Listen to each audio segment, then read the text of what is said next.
Our last video was a little bit of a Debbie Downer type video, right? But let's get straight back on track because the international break is over. Praise to whatever is up there. Because it's over, Premier League football is back, Aston Villa are back. But we do have to think, how did our international villains get on over this international break? So we are going to be breaking down all of Villa's internationals. They are right there on the screen for you, going through if they played, how they played, and how they done, with a little bit of a deeper dive into our England lads, because Morgan Rogers can play football. But of course, if you are enjoying the content, leave a like, subscribe down below. If you click the little bell notification button, then you will know every time that I upload a video on the channel, so you can share it around and help a small Villa creator out. We are so close now to getting up to 3,700 subscribers. We're on the road to 4,000 by the end of the year. If we can do it, that would be absolutely fantastic, but I need your support for that. So share it around,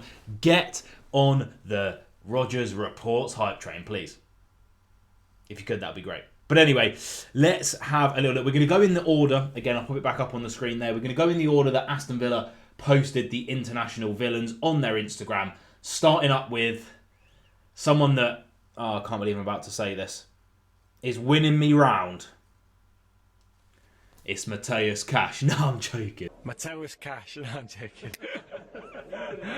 So out of the two possible games that Matty Cash could have played, he actually only played one. He was on the bench for Poland's first game of the international break, but did play the second one. Interestingly enough, Poland play three at the back, so he actually is deployed as a bit more of a right mid slash right wing back. They play a 3-4-3, so probably a bit of a mixture between a right wing back and just an out-and-out right mid. And as you can see on the screen, he actually got the second highest rating for Poland, bar their man of the match, Skaminski. And he got a higher rating than Robert Lewandowski, who got a goal. He did go off. We're going to go through his stats right now. And here we have Matty Cash's rating. Actually managed to get the full 90 or 89 before being substituted off. We have a look at his heat map here. You can see he was very attacking, similarly to what he does for Aston Villa as well. In terms of his passing statistics for this game, you can see they're actually not too fantastic, really, but 69% accurate passes overall. He did actually attempt 2 crosses and one of them was successful. If only he could do a little bit more of that for Aston Villa, that would be great. 55% pass completion in the opposition half. Not fantastic, but in his own half, 15 out of 18, 83. It ain't too bad at all. 3 out of 5 accurate long balls as well. He had 2 shots in the game, both on target. 61 touches of the ball, 3 successful dribbles. Did lose possession 16 times, however, but did win 4 of his 5 tackles, 8 of his 11 ground duels, and 2 of his 2 aerial duels. So a pretty good, a pretty productive 90 minutes for Matty Cash in this international break. No injuries reported. He should be back and good to go for Tottenham. Now, there is less statistical data on Evan Guasson, who played the Seychelles and Kenya, getting both starts for the Ivory Coast in this international break. Like I say, I think just because of the nature of the fact that it's World Cup qualifiers over in Africa, there's just not as much statistical data to go through, so I can't actually find out too much about pass completions and stuff like that. However, what I can tell you is that in the 7-0 drilling of the Seychelles, he did in fact get a goal. It was like a header from a corner. If I can find a video of it, I'll overlay it onto the screen now. But 2 starts for Ev, a goal for Ev as well. I believe that might have even been his first goal for the national team.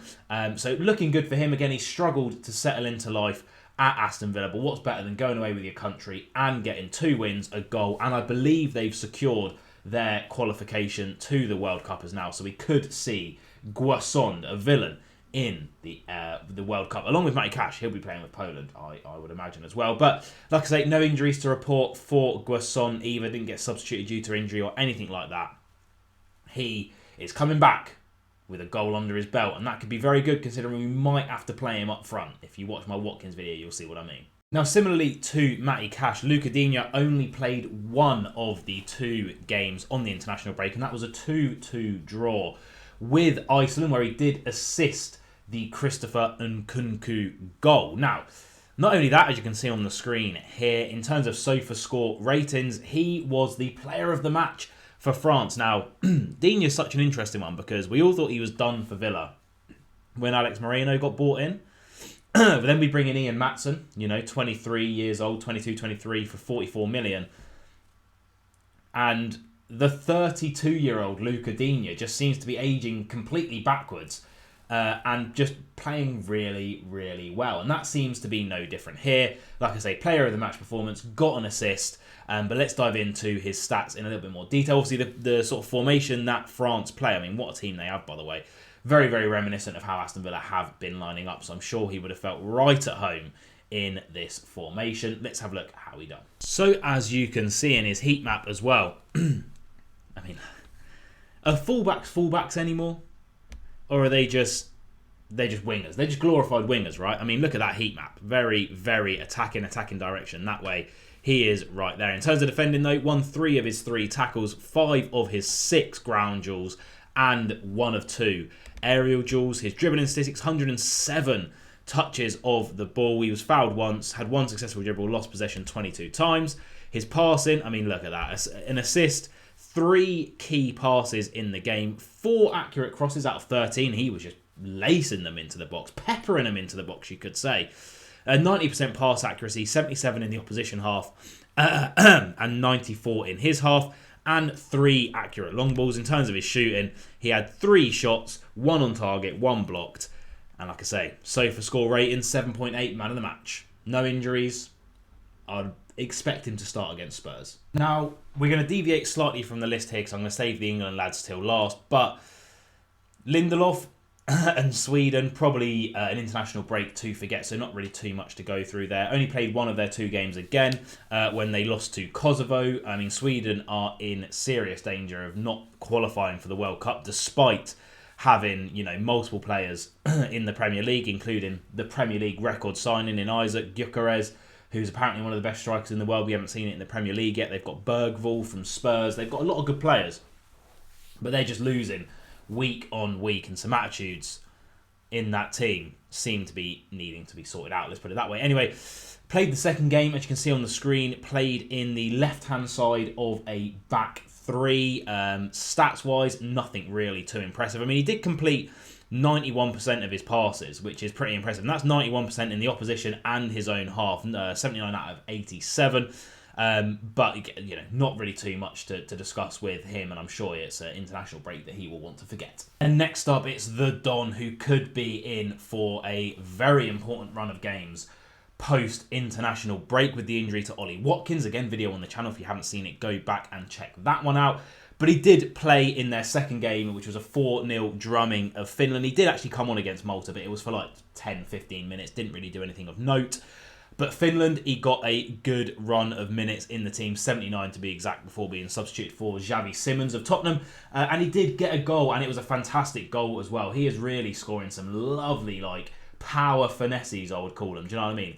The Harry Kane special, one would say. And I'll overlay it onto the screen if I can find a clip of it. Fantastic goal.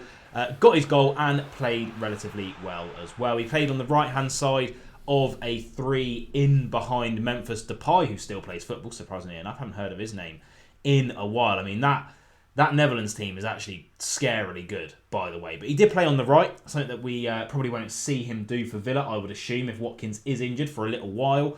But did get his goal. Like I say, very good goal. Let's have a little deep dive into the Don's stats. And here you have it, like I say, 79 minutes played, substituted off. Heat map wise, very, very much was on the right-hand side of that pitch. In terms of his passes, did put in a key pass, a pass accuracy of 74, only 57 in the opposition half though. 4 attempted crosses, 0 completed. But again, got the goal, and that's what's important when you are an attacker. He got the goal, 2 shots on target as well. Did miss a big chance as well. In terms of his dribbling, out on the wing, only 2 of 6 successful, which isn't ideal. But did win a tackle and 4 ground duels as well. But like I say, all that matters is he got his goal. He's getting confident in front of goal. And that's exactly what Villa need post-international break. Moving on to Martinez, again, there's not really too much to go through. Despite that poor boo-boo that he has on his calf that he posted a picture of to show that he's still committed to Aston Villa even though I'm sure he's played through worse for us before when he actually cared about the club. Again, I'm not sure he does anymore, or as much as he did in the past anyway. I think he had to play that Burnley game and post that just because he knew he was going to go and play 90 minutes for Argentina, which is exactly what he'd done. And again, we're not going to dive too much into his stats. It's a typical Martinez performance for Argentina. They played Venezuela and Puerto Rico, as you can see on the screen, winning 1-0 and 6-0. So 2 clean sheets, 2 7.1 ratings. The world's number 1, Villa's number 23, but for how much longer, I don't know. And for John McGinn, it was an interesting international break. Scotland won both of their games, you can see on the screen. He played 90 minutes in both of their games. Obviously, he's probably one of their better players. They did win, like I say, cruising towards qualification for that World Cup, but they were booed off of the pitch in the 2-1 win against Belarus. Scotland fans not happy with the performance, and the players apparently not happy as well, but they have won both of their games. Interestingly enough, John McGinn played on the left-hand side of the 3 in behind the striker against Belarus, and then played on the right-hand side of the 3 against Greece. Doing John McGinn things, you know what I mean? Just playing anywhere that the manager needs him to play and putting in solid performances. Let's have a little deep dive into both of them right now. On the left is his performance against Greece, and on the right is his performance against Belarus. We'll start with the Greece one because that was first, like I say. Started on the right-hand side, 73% pass accuracy, 46 in the opposition half. What on earth were you doing, Guinea? 1 accurate long ball as well. Did he manage to get a shot off? 1 shot off, yeah, it was 1 shot blocked in the 2nd minute. In terms of dribbling, no successful dribbles. He was fouled 4 times, lost possession 12 times, only had 32 touches of the ball. But defensively, won 5 ground duels and a tackle, an interception, 3 recoveries in there as well, and he wasn't dribbled past. So a typical rugged John McGinn performance, but perhaps on the ball, not as good as we are used to seeing. Now against Belarus, it got slightly better for him on that left-hand side. He did create, miss a big chance. Create a big chance. I was right the first time and have 2 key passes. His pass actually shot up to 92%, however only 73 in the opposition half. Would like to see a little bit better there. 1 shot that was saved in the 54th minute. His dribbling was a lot better as well. 2 successful dribbles out of 3. 47 touches of the ball as well. And then defensively, again, a typical John McGinn performance, right? Did have an error lead into a shot, but 1 tackle won. 6 out of 10 ground duels won. 1 out of 1 aerial duels. 6 points for Scotland. Now, next up is a bit of a conundrum for me. It's the first conundrum of the video. There's 2 to go through, and this is the first one. And that is Amadou Onana. Barely plays for Villa. I've got a video coming out on him probably tomorrow, because I'll do the Tottenham preview on Friday. But he's been injured more than he's played for Villa. Been injured out for a while recently, actually. Came back and got 10 minutes against Burnley, and then he's gone and played 15 in Belgium's first game, and then the second game against Wales he started and played 70 minutes. No fresh injury concerns that I'm aware of, but as is with Amadou Onana, he's done it a couple of times now. He'll go and play for Belgium and then come back to Villa and be out for a couple of weeks. So I don't know whether it's a fact of, the Belgian medical team are a bit more lackadaisical and just want their best players to play. Maybe Villa are stricter, or do we have a bit of what I will call a Morgan Rogers situation at the moment, where country at the moment means more than Villa? I don't know, possibly, but he did play in a double pivot, just behind the 3 attacking midfielders, and like I say, got a decent safe score rating, 7.3, as you can see on the screen. So let's have a little look at how he performed. Let's dive into the stats. So here we have Amadou Onana, 7.3, 4-2 victory over Wales. Came off in the 70th minute, like I say. He's heat map here, there and everywhere, as we would expect from Amadou Onana. That's just what he does, In terms of his passing, 2 key passes, accurate passes of 82, 83, 80 and 100 in regards of passes, opposition half, own half and long balls. Managed 1 shot, which was a header from a corner in the 31st minute. In terms of dribbling, only 34 touches, which for a central defensive midfielder isn't fantastic. 0 successful dribbles, but in terms of his defensive contributions, very, very good, as you'd expect from Amadou Onana. 3 successful tackles, an interception, a clearance, 6 recoveries, 6 ground duels won, and 2 aerial duels. Wasn't dribbled past. Hopefully now it means he's going to be back fit for the rest of the bloody season, because we need him. Ollie Watkins, I'm not going to go into too much detail to. Got a goal against Wales, then missed a sitter and got injured. I'll pop the thumbnail and a link to the video just above the Conser shirt, because we can talk about him next. I've done a whole video on the Ollie Watkins injury situation, so if you want to go over and watch that and comment your thoughts over there, that would be fantastic. Thank you very much. So yeah, go watch that video. But Watkins, injured, did get a goal, but injured.